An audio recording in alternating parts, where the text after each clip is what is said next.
buenas, Shabbat Shalom, mis preciosos, mis preciosas. Estamos muy contentos de poder de nuevo entrar en sus hogares con un tema especial que también va a incluir Lucas 13 en su parte 4 y última.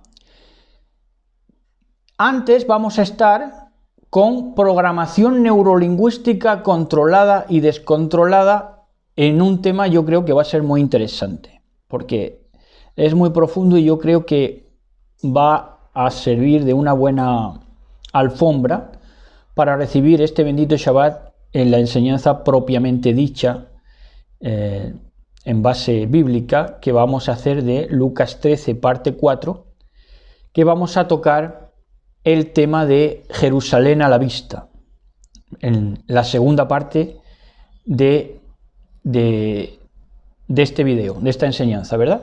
Entonces vamos primero con la primera parte, que es programación neurolingüística controlada y descontrolada. ¿Qué es esto?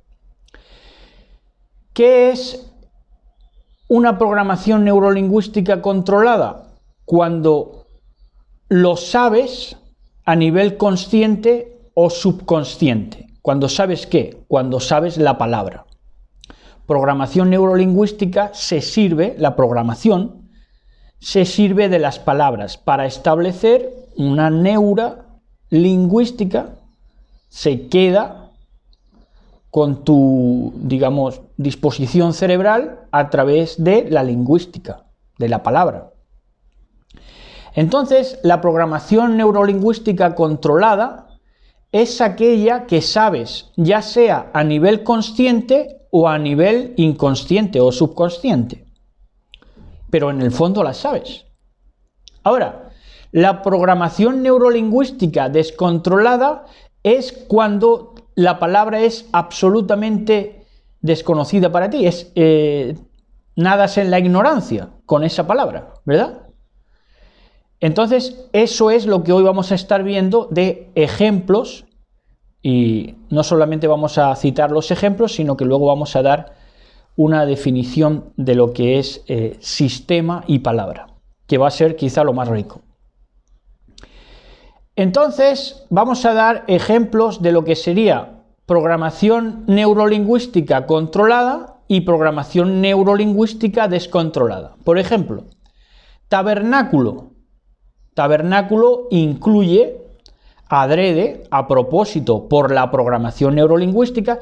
Esto no lo diseña nadie, el lenguaje no lo diseña nadie, las palabras no la diseña nadie. Estos son cizañas que componen la esencia del mismo Satanás. Es decir, estas palabras para privarnos cerebralmente, lingüísticamente, neuronalmente, tocan palabras, tocan estructuras internas con malignidad. Son saetas de oscuridad, sobre todo las de la programación neurolingüística descontrolada, en la que eres un ignorante acerca de la palabra, ¿verdad? Pero las dos, tanto la programación neurolingüística controlada como la descontrolada, son saetas. Saetas destinadas a herir la psique, a herirte neuronalmente, programarte, vamos. Entonces, tabernáculo, por ejemplo, es una palabra, una programación controlada. ¿Por qué? Porque la sabes. No la sabes, la mayoría de la gente no la sabe a nivel consciente, pero sí a nivel subconsciente. Saben que lo que le está diciendo el diablo dentro de su sistema de palabra, de programación, el diablo le está diciendo que tabernáculo, que es una adaptación latina a Mishkan, ¿verdad? Es taberna y culo, ¿verdad? Entonces, no lo sabe. A nivel consciente, el que emite la palabra o la recibe, la palabra tabernáculo, el que la emite o la recibe, no lo sabe a nivel consciente, pero sí lo sabe a nivel subconsciente o inconsciente, de que le está diciendo el diablo mismo, con su sistema de programación de la palabra, le está diciendo taberna y culo. Esto es el mismo diablo hablando, porque es sistema diablo, sistema cizaña, sistema palabra que es cizaña, saeta. La palabra planteamiento.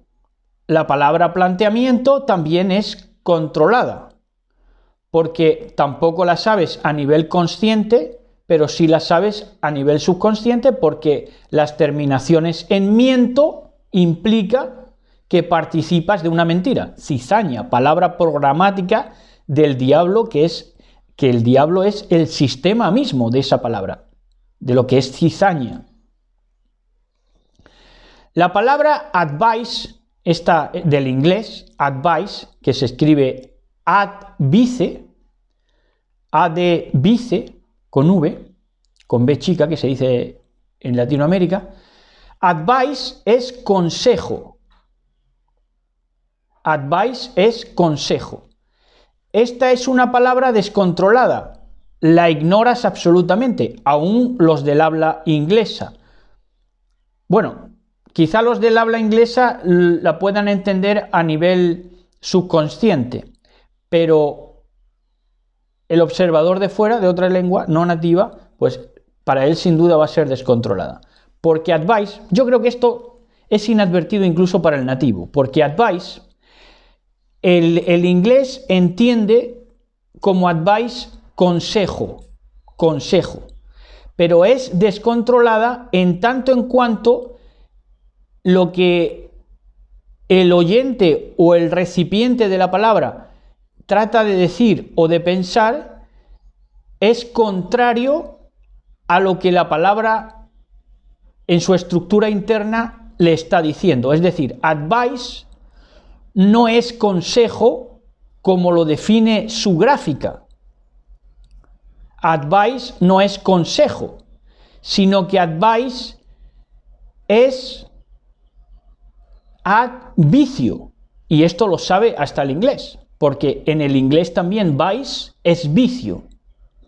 Entonces, cuando el oyente o el hablante quiere decir una cosa, pero por ignorancia absoluta, por programación neurolingüística descontrolada, dice lo contrario, entonces está participando de una inmensa oscuridad.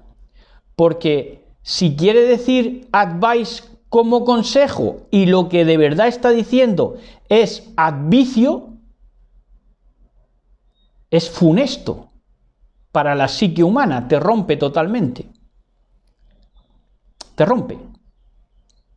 Entonces, por lo tanto, esta es una programación neurolingüística descontrolada. Quieres decir una cosa, pero dices exactamente la contraria.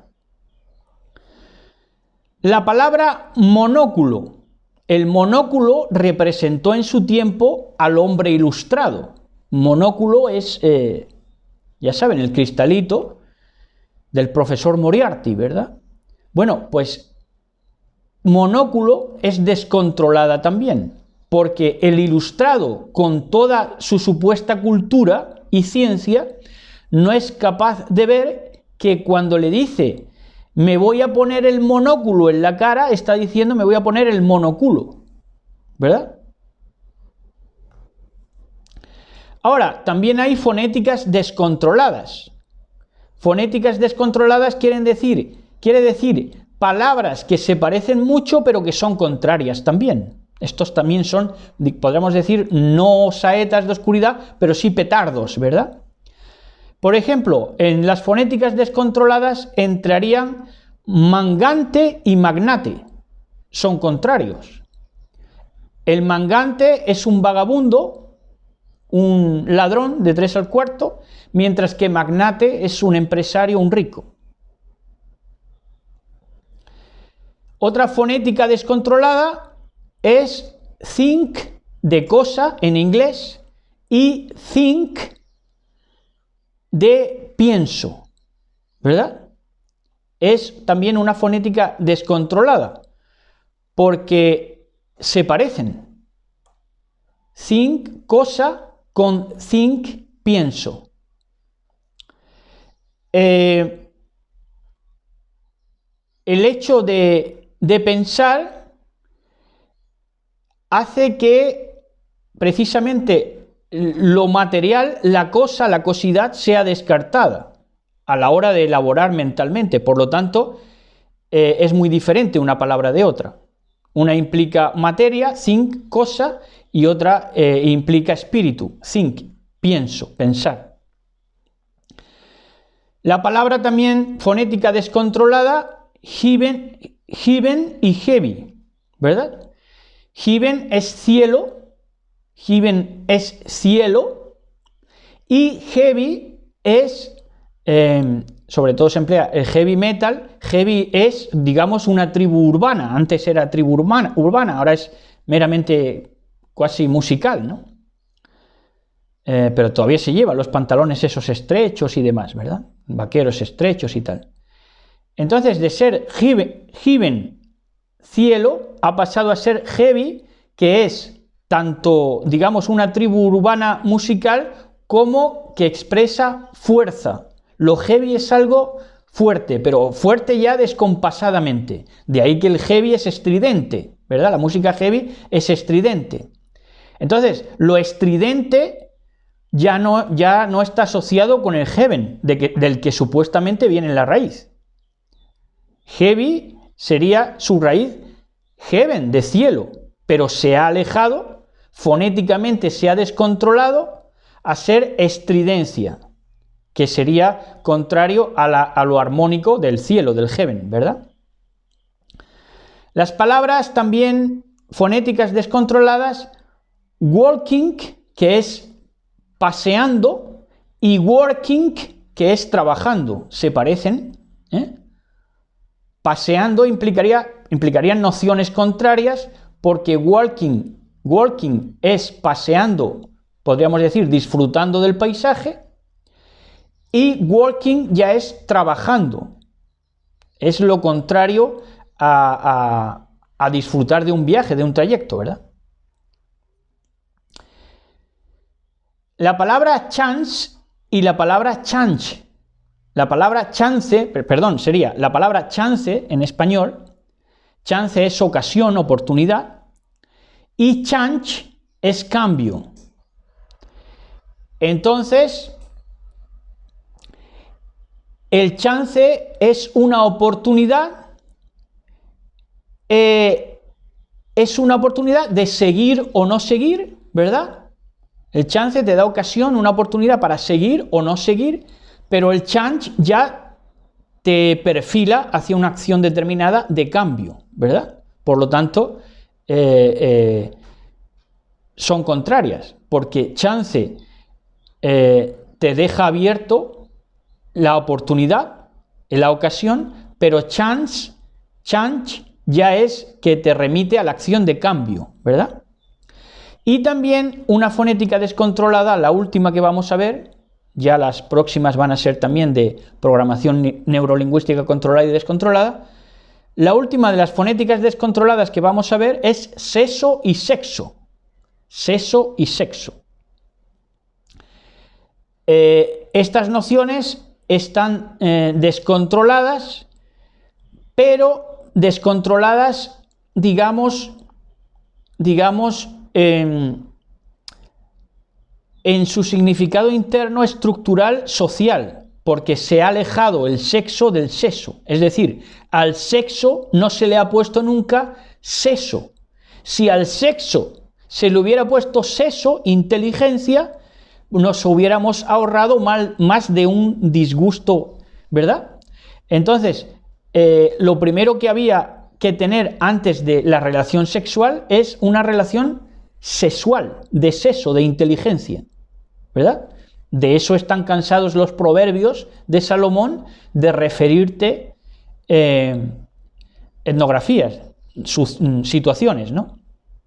Bueno, y entonces las últimas tres palabras que vamos a ver de programación neurolingüística controlada y descontrolada van a ser una, la palabra recatadas, absolutamente descontrolada, porque el mameluco, aunque se tenga por doctor que diga recatadas para referirse, por ejemplo, a su feligresía, que su feligresía sea recatada, lo que las está maldiciendo en vida, por su ignorancia supina, porque es una ignorancia absoluta, descontrolada para él. Porque dice lo contrario a lo que quiere decir. Lo que él quiere decir es que las mujeres deben ser decentes, pero al decirles, al llamarles recatadas, les está diciendo que las han catado varias veces, porque re, prefijo, implica una acción repetida, y catadas, recatadas, catadas más de una vez. Fíjense cómo es la cosa. Sintonía, una palabra descontrolada, porque también dice lo contrario a lo que quiere decir, a lo que el ponente quiere decir. Es decir, por ejemplo, el locutor de radio dice, estamos en sintonía, y quiere decir estar en sintonía como estar en conexión, pero sintonía, lo que tú dices realmente con la palabra a nivel subconsciente, es lo contrario a lo que quieres reflejar a nivel consciente, de forma y manera que sintonía es sin tono, sintonía.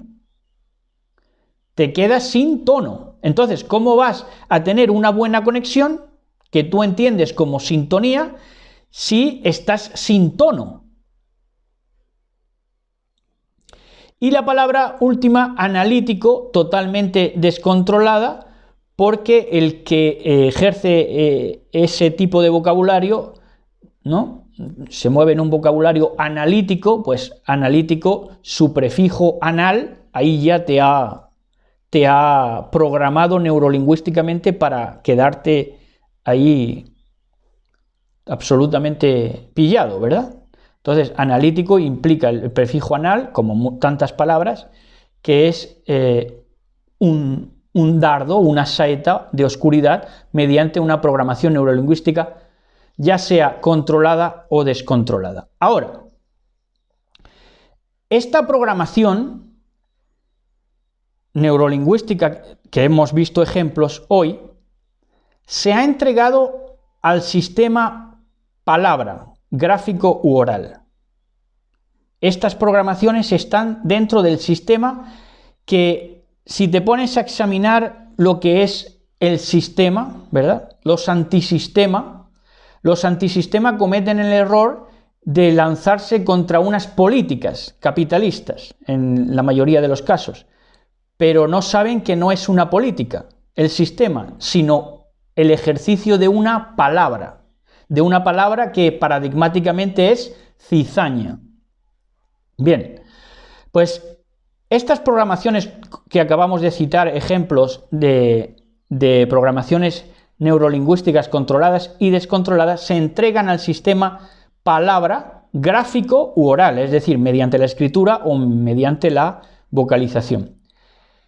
Se entrega al sistema palabra, gráfico u oral, religioso o secular, lo mismo da. Porque ese sistema palabra, que es el mismo diablo, la misma cizaña, se ha entregado lo mismo, exactamente lo mismo, a lo religioso que a lo secular.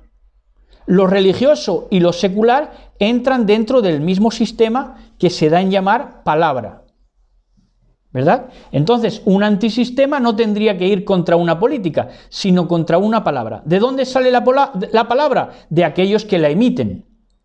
¿Quién está emitiendo la palabra? Hombre, y estaban de acuerdo, toda esa cizaña estaban de acuerdo en vertebrar la sociedad con una palabra, poniendo la palabra en aquello que ellos creían que mejor podía vertebrar esa cizaña. Dícese, las instituciones, la religiosa, la primera. Entonces, lo religioso controló esa palabra, esa programación neurolingüística, esas saetas, esos dardos, esos petardos. Y ese sistema palabra, que es Satanás mismo, eso es el diablo, ha hecho de cancerbero al propio sistema perverso palabra, es un sistema de mentira, de cizaña. Por supuesto, oigan, trata de hacer imitación al grano, a la palabra verdadera, al logos, ¿verdad? Por eso se ha estructurado de esa manera cizañosamente, ¿no? Entonces, ese sistema palabra ha hecho de cancerbero por medio de las instituciones. Un cancerbero es aquel que no te deja ni salir ni entrar. Un verdugo social. Entonces, por medio de las instituciones, ese sistema palabra, dado desde los púlpitos, desde los atriles, desde las políticas, ha hecho de cancerbero, ¿verdad? Y ha utilizado a las instituciones, sobre todo, volvemos a repetir, la religiosa, que es lo que vertebra la sociedad, y han estado de acuerdo de vertebrar la sociedad con religión, los ateos y los satánicos, pero a sabiendas de que iban a funcionar o disfuncionar, según se mire, a través de una palabra que es un sistema de perversidad, ¿verdad? ¿Por qué es un sistema de perversidad? Porque es irracional y porque nunca va a hacer de su verdadera funcionalidad. Es una funcionalidad disfuncional. ¿Por qué? Porque de la misma manera que lo sociopolítico hace cortocircuito porque la demanda social nunca pasa a la política, ¿verdad? Pues de la misma manera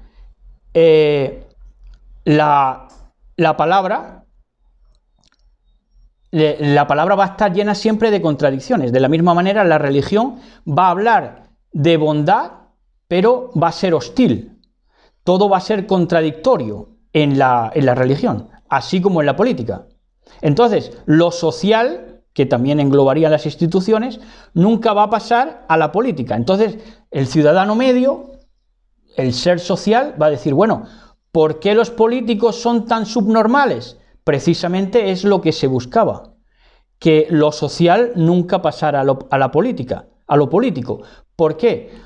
Para que tú no llegaras a pensar nunca que verdaderamente podía trasladar la sociedad su mensaje a la política. Es otro mundo.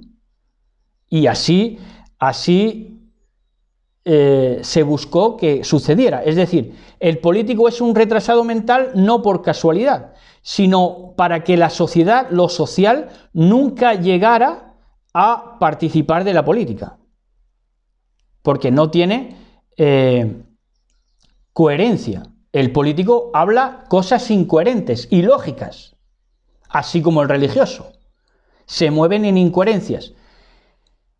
¿En qué se distingue la palabra cizaña de la palabra del logos, de Mashiach mismo? En que Mashiach es un espíritu, un ruach, una coherencia. ¿Saben que nosotros utilizamos para la palabra espíritu coherencia, ruach, coherencia? Por eso es muy, muy diferente.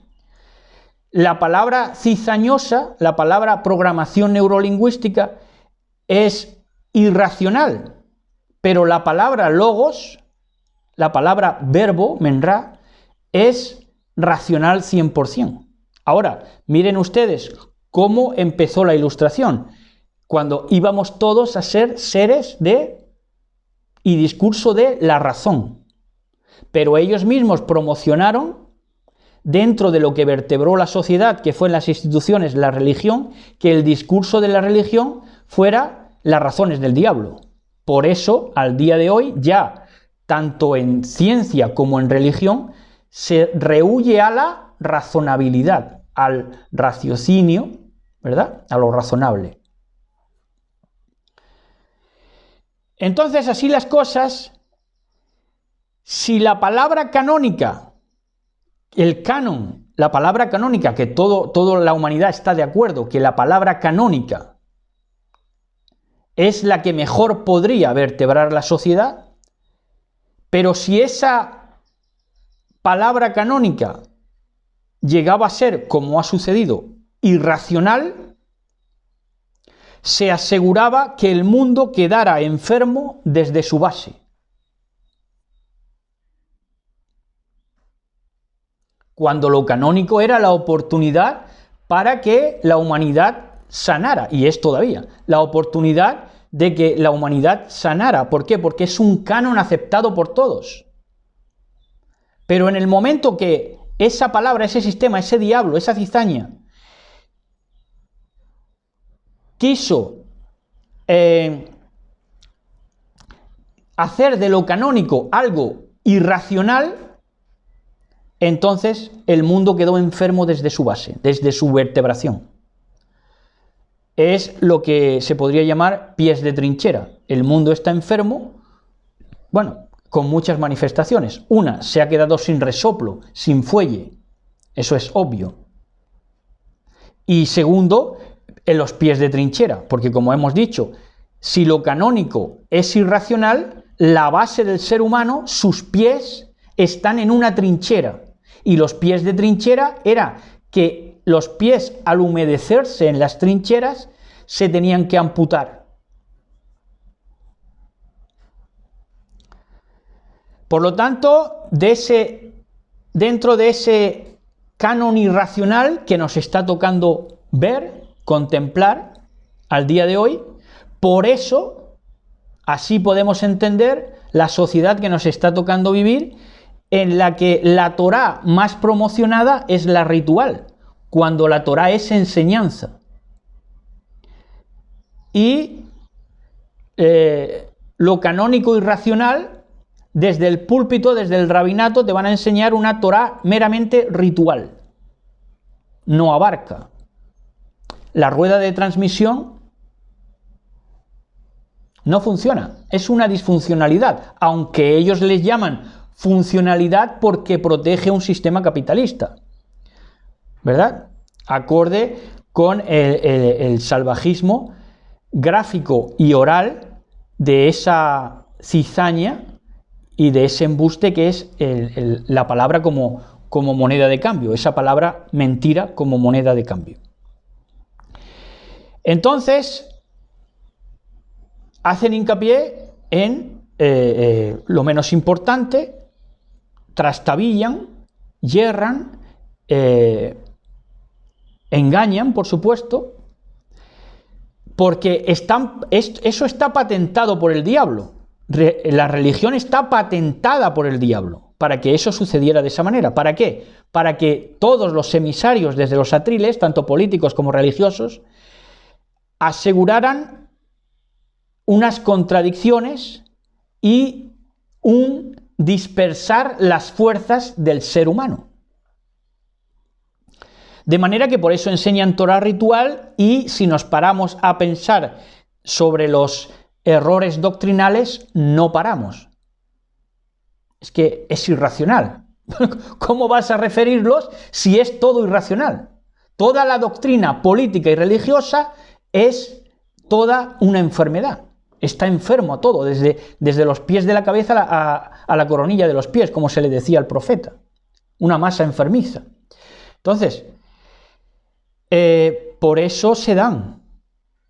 ¿Qué hablan los políticos? Auténticas subnormalidades. Auténticas subnormalidades bajo un disfraz, bajo un antifaz ilustrado, pero el contenido, auténticas subnormalidades, con cosas que son absurdas totalmente. No digamos ya del mundo del business, del mundo del entertainment, más absurdo todavía. Entonces, dentro de esos pies de trinchera, porque el hombre está enfermo ya desde su base, desde lo canónico, al querer recibir una palabra enferma, irracional, pues el pie del hombre, su base, se ha atrincherado, tiene que ser amputado, y sus pies de trinchera, ya no puede andar por la vida, está enfermo, está sin fuelle por otro lado. Y entonces en el púlpito religioso se enseñó, para que fuera irracional toda la sociedad desde su base, la canónica, se enseñó que el Evangelio, aparte de que la Torá tenía que ser ritual meramente, también se enseñó que el Evangelio tenía que ser sin bondad y sin santidad. ¿Por qué? Porque ya dicen que no hay santo, que no hay nadie santo, eso por un lado, y también te dicen que no hay bueno ni a uno. Ahora, ¿Quién está predicando eso? El diablo. Pero hombre, ¿cómo vas a demonizar a la gente? Si es que es el diablo mismo, porque es palabra cizaña. Es enfermedad. Todo en él es enfermo. Entonces, por eso, Torá meramente ritual, evangelio sin bondad, sin santidad, sin hospitalidad, se ha desprendido de todo lo bueno.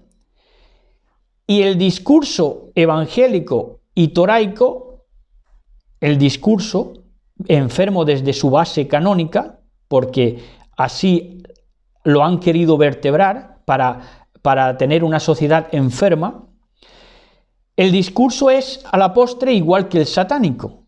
¿Qué te dice el satánico? La serpiente es la buena. ¿Qué te está diciendo mitad del mundo científico y la mitad del mundo religioso? Te está diciendo exactamente lo mismo. La serpiente era la buena. ¿Por qué? Porque está enfermo desde su base. Es el diablo mismo lo que está hablando. Está enfermo desde su base canónica, teológica, está enfermo. ¿Por qué? Porque es irracional y todo lo que expresa es irracional, contradictorio. El resultado de esto, hombre, está claro en la palabra de poder: por sus frutos los conoceréis. Por sus frutos los conoceréis. Si lo que ha vertebrado la sociedad, la base del ser humano, ha estado enfermo, ¿qué es lo que nos encontramos? Sociedades religiosas, las sociedades religiosas, América, partes de Europa, pero sobre todo América, es donde más vicio, más hostilidad y más violencia hay. Y sin embargo, las sociedades más laicas, que en verdad quieran ser laicas, prescindir de la religión, cuanto más han honrado eso de prescindir de la religión, más avance social, mejores principios, mejor moral y más solidaridad. Pero es que eso se pretendió, se buscó que eso sucediera así, porque el más loco de este manicomio es el diablo. Ese sistema, palabra, cizaña, enferma. Dentro de las programaciones neurolingüísticas que hemos hablado al principio, que hemos dado bastantes ejemplos.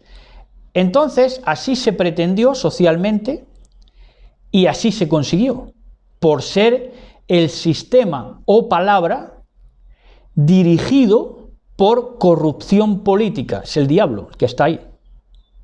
El sistema o palabra ha sido dirigido por corrupción política, religiosa y científica, que le donaba a cambio almas al sistema irracional de la mentira, diablo o bestia. Bueno, y hasta aquí esta introducción de programación neurolingüística controlada y descontrolada. Ahora vamos a estar viendo Lucas 13 en su parte final, que nos toca hoy. Vamos a estar viendo desde el verso 28 ya hasta terminar el capítulo 13. Primero vamos a leerlo en la versión Nueva Traducción Viviente, Lucas capítulo 13, desde el verso 28.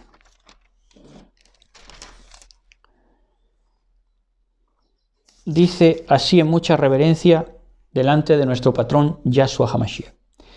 Dice: habrá llanto y rechinar de dientes, porque verán a Abraham y a Isaac y a Jacob junto con todos los profetas en el reino de Elohim, pero ustedes serán echados fuera. Y vendrán personas de todas partes del mundo. Esto era matarlos, al fariseísmo, a los judíos de la época. Del oriente y del occidente, del norte y del sur, para ocupar sus lugares en el reino de Elohim. Y tomen en cuenta lo siguiente, algunos que ahora parecen menos importantes en ese día serán los más importantes. Y algunos que ahora son los más importantes en ese día serán los menos importantes. En ese tiempo algunos fariseos le dijeron, sal de aquí si quieres vivir, Herodes Antipas quiere matarte. Yahshua respondió, vayan y díganle a ese zorro, en verdad es esa zorra, que seguiré expulsando demonios y sanando a la gente hoy y mañana y al tercer día cumpliré mi propósito. Sí, hoy y mañana y pasado mañana debo seguir mi camino, pues después de todo no se debe matar a un profeta de Elohim en un lugar que no sea Jerusalén. Oiga, que vaya traducción, ¿no? Pues entonces que sea en Jerusalén, ¿no? Le da el aprobado a que maten en Jerusalén a los profetas, pero no fuera, ¿no? Es una traducción bastante, permítanme decir, un poco absurda, ¿no? Oh Jerusalén, Jerusalén, la ciudad que mata a los profetas y apedrea a los mensajeros de Elohim. ¿Cuántas veces quise juntar a tus hijos como la gallina protege a sus pollitos debajo de sus alas, pero no me dejaste? Si este verso fuera así, ya sería incontestable para todos los que promocionan que Yahshua no es Elohim. Fíjense que ignoran esto, o sea, no saben responder a esto y siguen pensando que Yahshua no es Elohim, que eso es lo más grave, ¿verdad? Pero aquí exactamente no dice eso, pero que digo, que si se creen que esto es así, ¿cómo pueden seguir diciendo todavía que Yahshua no es Elohim? Bueno, entonces, último verso dice el 35, y ahora mira, tu casa está abandonada y no volverá a verme hasta que digas, no volverás a verme hasta que digas, bendiciones al que viene en el nombre del Señor. Y esto se presenta de esta manera. Dice, verso 28, allí será el llanto y el rechinar de dientes. ¿Allí qué es? Allí en una estancia hipotética, porque allí el rechinar de dientes es la lamentación, el acto de lamentarse, no ningún lugar eterno de llanto y quebranto, ¿verdad? Y él lo compara muchas veces Yahshua al Gehinnom, que es donde se arrojaban los cadáveres de los animales y todo eso. Por eso decía que el fuego que nunca se apaga. Pero lo que comporta, lo que está diciendo, allí será el llanto y el rechinar de dientes, quiere decir en cuanto al pude, pero no lo conseguí, ¿saben? Entonces, dice, allí será el llanto y el rechinar de dientes cuando Abraham, Isaac y Jacob y todos los profetas entren al reino de Elohim y ustedes queden fuera. Y ustedes, fariseísmo, político religioso, queden fuera. Entonces, ¿quiénes van a quedar fuera? Pues nos lo refiere muy bien Apocalipsis 22:15, que dice de esta manera, taxativa, dice, mas los perros estarán fuera. ¿Más quién? Mas los perros estarán fuera, y los hechiceros, los fornicarios, los homicidas, los idólatras, y todo aquel que hace y ama mentira. Entonces, los perros fuera como analogía o metáfora de aquel que vuelve a su vómito. De aquel que vuelve a su vómito, como expresa Proverbios 26:11. Proverbios 26:11. Es decir, los perros que se quedan fuera son gente apóstata, gente diablo, enfermos desde su base, porque no tienen coherencia. ¿Entienden? No tienen coherencia y propagan y promulgan lo irracional. Proverbios 26:11 dice, como perro que vuelve a su vómito, ¿sabe lo que es vómito? No es lo que sale por la boca, sino lo que es expulsado por el lado sur. Así es el necio que repite su necedad. La repite, ¿verdad? La necedad, entonces vuelve a su vómito, y aquí habla de un volver del impío, del necio, a su vómito, contrario a lo que es teshuvá, ¿verdad?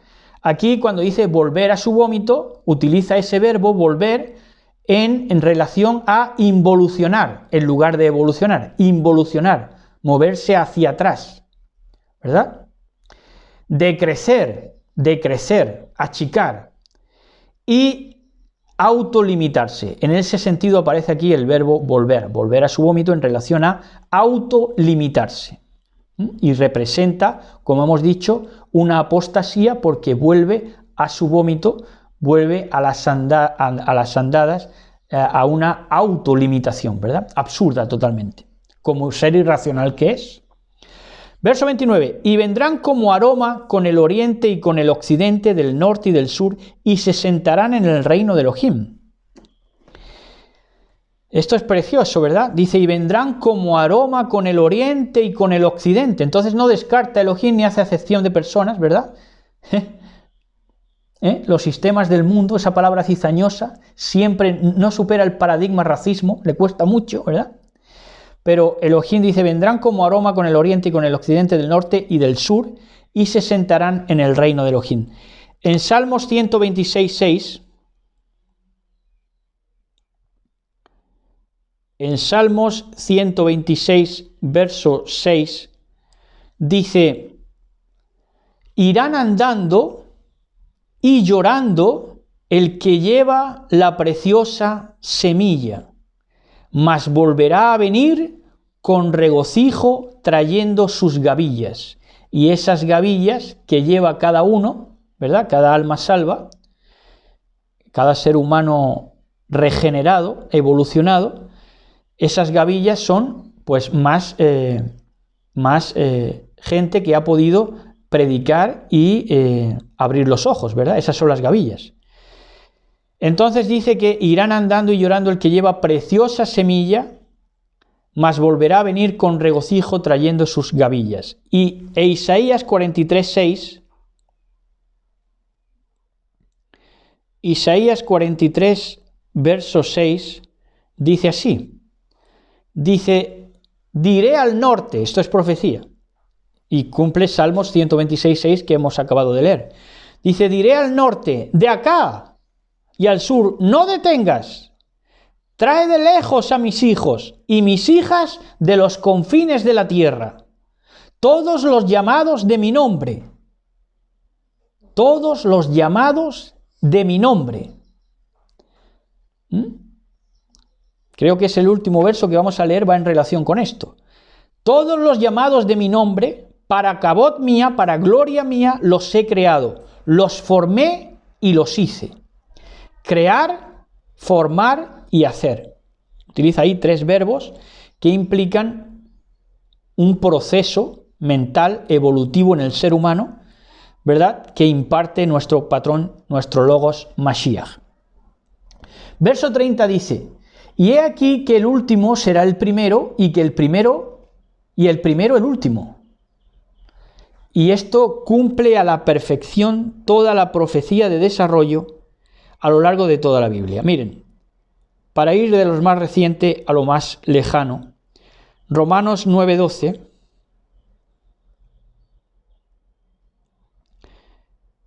en Romanos 9, verso 12 dice así, dice,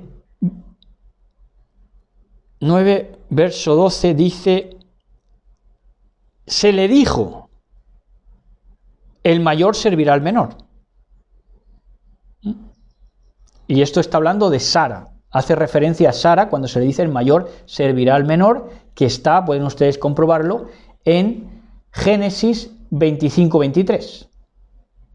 Ahí es cuando se le profetiza ya de antemano en el Bereshit, en el Génesis, de que el mayor tenía que servir al menor, o lo que es lo mismo, lo que está diciendo aquí en 13:30 de Lucas, que el último será el primero y el primero el último. Verso 31. Y a la misma hora vino a él cierto fariseo para echarle atrás. Para echarle atrás quiere decir para quedarse con él, para dejarlo ahí en evidencia, ¿no? Cuando ya estaban escarmentados. Ya estaban más de uno escarmentados, ¿verdad? Por tratar de hacerlo, de echarle atrás, ¿verdad? Y dijo este fariseo, el propio camino tiene 2 lados, por eso Herodes procura matarte. Este fariseo trajo un mensaje de muerte y esto era en el fariseo una sucinta amenaza, porque fueron más autores de la muerte del Mashiach los judíos herodianos que el propio Herodes, ¿verdad? Más culpables. Bueno, entonces, aunque por supuesto todos le llevamos a ese extremo, a nuestro Mashiach, todos participamos, ¿verdad? Por nuestra mala y deplorable manera de vivir, ¿verdad? Entonces, por eso el pecado tiene que dolerte. Bueno, entonces, esto implicaba una sucinta amenaza del fariseo, ¿verdad? Y entonces le responde así. Y él les dijo, no solamente a este fariseo mensajero, mal mensajero cizañoso, sino por extensión a todos los fariseos, dice, y él les dijo, en el verso 32, profeta astuto, como una zorra hay aquí. ¿A quién le dijo zorra? ¿A Herodes? No. A los que le calentaban la cabeza a Herodes. Herodes no, si Herodes era lo de menos. Herodes era un edomizado, un romanizado más.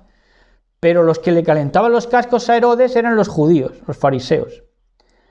¿Verdad? Por eso a quien le llama zorra no es a Herodes, sino a esta clase de mensajeros. Dice, profeta astuto como una zorra hay aquí, el que acababa de decirle, que el camino tiene dos lados, por eso Herodes procura matarte. Entonces él le dice, profeta astuto como una zorra hay aquí, pone delante a los demonios y después cura.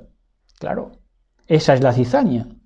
Esa es la palabra, el canon enfermo desde su base irracional, ¿verdad? Dice, yo, podríamos añadir, sin embargo, completo hasta ahora y mañana al tercer día llegaré a la meta. Y esto se entiende también a través de Santiago 1.7, 1.17 de Santiago, del libro de Jacob, dice, toda buena dádiva y todo don perfecto, oigan, esa palabra canónica enferma, irracional, no es perfecta, no es íntegra ni es coherente. Pero aquí está la palabra de vida, dice, toda buena dádiva y todo don perfecto desciende de lo alto, del Padre de las luces, en el cual no hay mudanza, ni sombra de variación. Sin embargo, en esa clase de fariseísmo, que fue una precuela, una génesis, un comienzo de lo que luego sería la ilustración, se movía en doblez de corazón, porque se llega al Mashiach, ese fariseo con doblez de corazón, diciendo que el camino tiene dos lados, por eso Herodes procura matarte, como si estuviera advirtiéndole cuando era una sucinta amenaza de lo que pensaban hacerle. Y en Primera de Crónicas 12:33, ¿verdad? Un libro que parecería no tener relación con esto, pero fíjense, Segunda de Crónicas 12:33, dice de Zabulón 50.000 que salían, de Zabulón, dice 50.000 que salían a campaña prontos para la guerra. Yo quisiera ser de estos alistados, que salían en campaña prontos para la guerra, con toda clase de armas de guerra, dispuestos a pelear sin doblez de corazón. Perdieron ahí la influencia de Zabulón, el fariseísmo, ¿verdad? Sin doblez de corazón. Verso 33, dice, para que ese aire, dice, pese a que ese aire de la mañana es necesario, viajaremos especialmente para no ser admitidos como profetas, enviados afuera de Jerusalén. Primero, desgranamos y disfrutamos de que ese aire de la mañana, que es necesario, ese aire de la mañana es como el aire que se refleja en Bereshit, en Génesis 3.8, es un aire de presencia divina, a la postre, ¿verdad? Aunque el hombre se esconde, ¿verdad? Pero en Génesis 3.8 dice que, y oyeron la voz de Yahweh Elohim que se paseaba en el huerto, al aire del día, ¿verdad? Aire de la mañana. Y el hombre y su mujer se escondieron de la presencia de Yahweh Elohim entre los árboles del huerto. Entonces, ese aire de la mañana se reproduciría en el sentido de que Elohim seguiría acudiendo en busca del hombre, con ese aire de la mañana, que representó dice, y viajaremos especialmente para no ser admitidos. Ese fue el aire de la mañana. Elohim, ¿cómo llegó a Génesis 3:8? Con el aire de la mañana, ¿verdad? Buscando al ser humano. De la misma manera, Mashiach viaja especialmente para no ser admitidos. El hombre se sigue escondiendo detrás de árboles, de ficciones, ¿verdad? Dice, viajaremos especialmente para no ser admitidos como profetas. No serían admitidos como profetas. Por lo tanto, ahí hay un punto y coma. Viajaremos especialmente para no ser admitidos como profetas, enviados afuera de Jerusalén. O sea, que nos tendremos que ir para ser recibidos siquiera, tendríamos que irnos afuera de Jerusalén. Pero eso actuaría de brisa de la mañana, de aire de la mañana, porque eso al final redundaría en que sería anunciado lo que debía ser anunciado, el mensaje importante a la humanidad, de suprema importancia, sería anunciado a todo el mundo, por lo cual entraba dentro de esa búsqueda de Elohim que hace al aire de la mañana, de que busca al hombre, ¿verdad? En Hechos 17:1-6, espero que eso se haya entendido bien. En Hechos 17:1-7, Hechos 17, 1 al 7,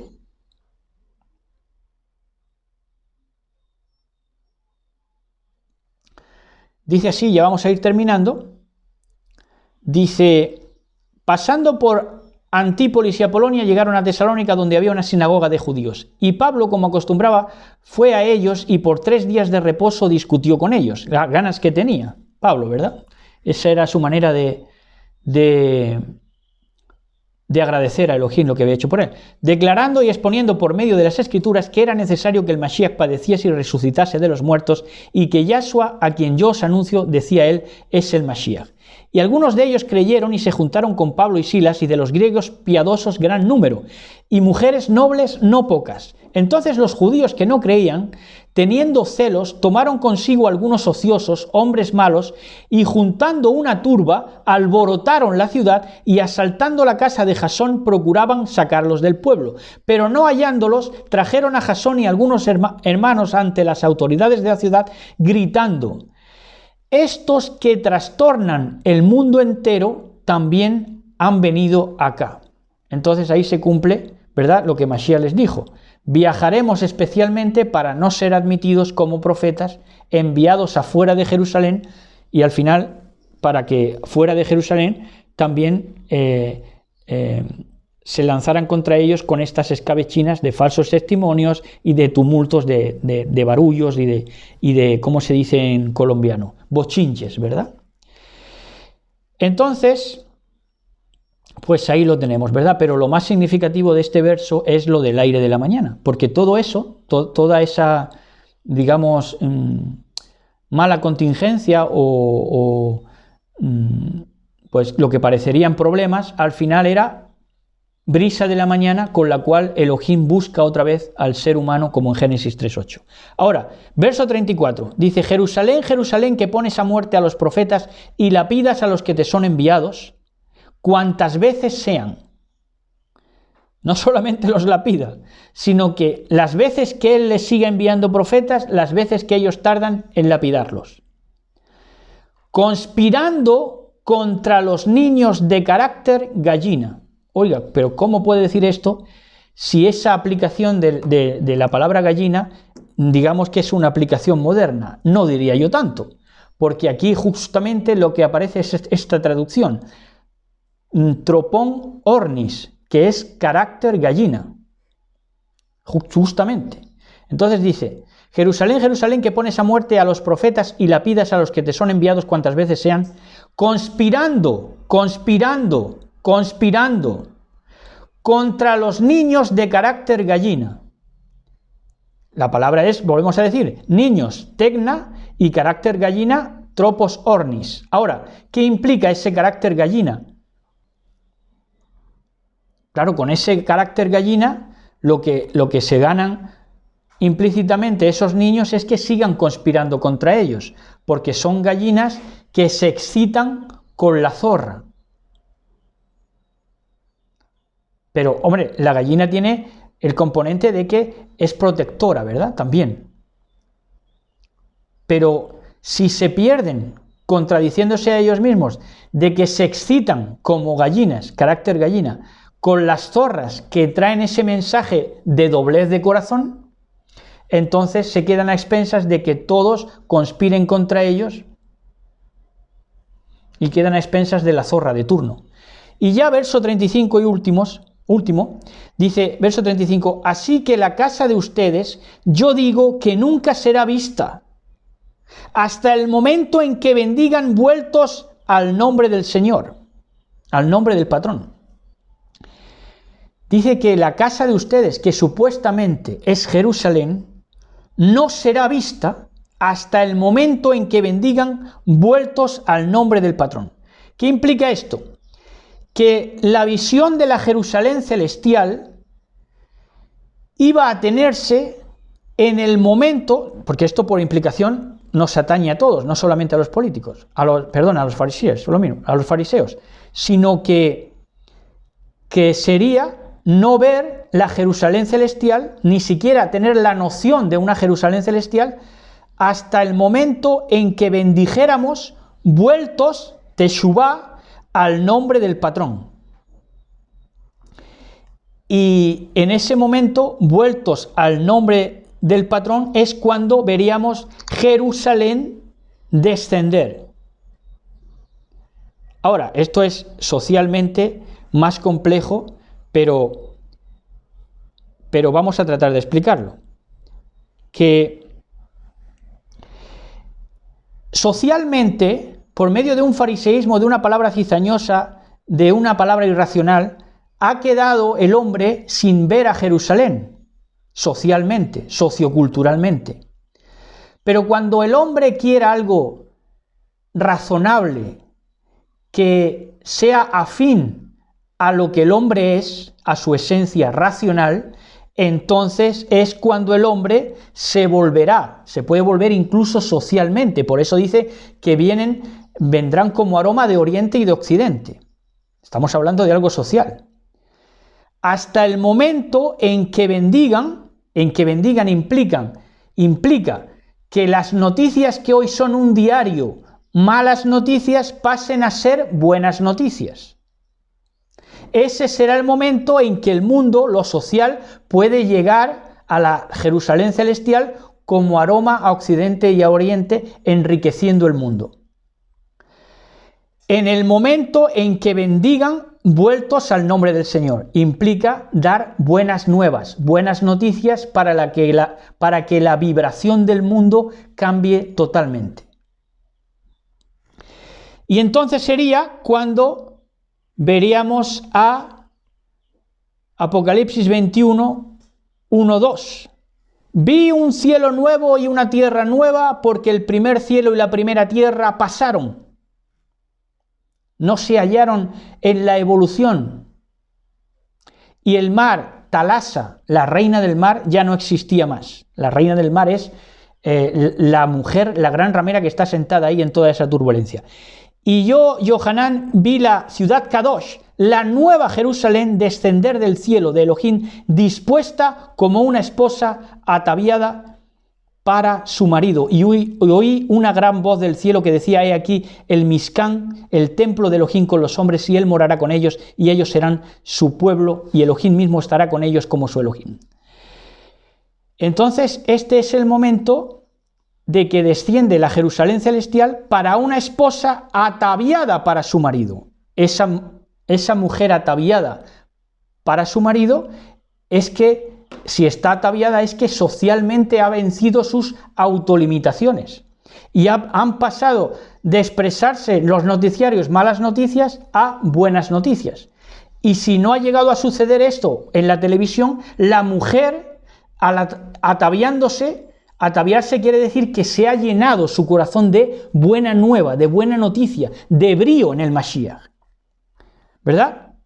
Y entonces es cuando la mujer que tenía que llegar se vuelve, hace teshuvá y bendice, ¿verdad? En el momento que bendice vuelta al nombre del Señor, al nombre del patrón, entonces es cuando ve la Jerusalén celestial. Que Elohim así lo quiera y nos tenga por dignos conforme a sus méritos, ¿verdad? Y al esfuerzo que estamos imprimiendo en esta vida a fin de llegar a esa situación de una vibración diferente, a un verdadero cambio social, ¿verdad? En el que podamos desarrollarnos y sea una evolución real, una funcionalidad real, verdadera por los restos de la eternidad. Shabbat Shalom a todos, besos y abrazos, tengan un Shabbat disfrutón, ¿verdad? Coman, beban, rían, abrácense mucho, ¿verdad? Nosotros disfrutamos en Shabbat porque mi esposa se me pone en el pechito y nos lo pasamos chupi, ¿verdad? Dándonos arrechuchos y abracitos, y es lo mejor que tenemos. Bendito Shabbat, bendito Yahshua HaMashiach por el Shabbat. Shabbat Shalom a todos, besos y abrazos. Shalom, shalom.